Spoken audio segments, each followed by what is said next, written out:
Hi there, my name's David Tebbutt, or Tebbutt as I'm known online. I'm an industry analyst and I've done lots of other things like writing, journalism, TV, etc., although that doesn't show.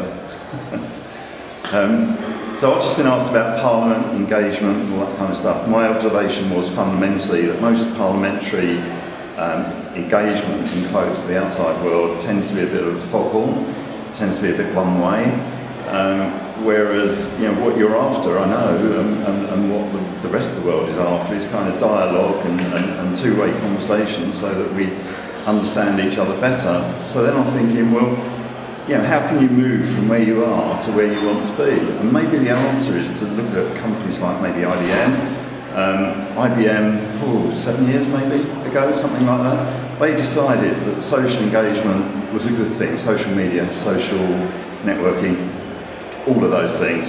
And so they allowed their staff inside, behind the firewall, to start using social media tools. Now, and they range across the piece, so you got the equivalent of Twitter, which you've probably heard of, you got blogging, you got wikis, you got Second Life, all sorts of stuff. Okay, so IBM's engaged in all these different areas. Staff inside all started to experiment and they found that benefits emerged and they found people that they didn't even know existed, all that kind of stuff. And dialogue started and little communities formed even though they were spread all over the world. So these things happened, and then IBM thought, right, okay, we should spread beyond the firewall. So certain people within IBM, and we're talking about quite a lot of them of course, are now allowed to go out there and expose their social communications to the outside world, thus bringing a much wider dialogue in. So they're getting input, conversations with anybody outside the company who's got an interest in the subject matter.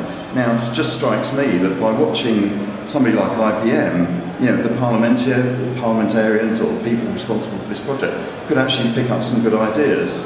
I'm happy to talk, obviously, but there you go, that's my thoughts.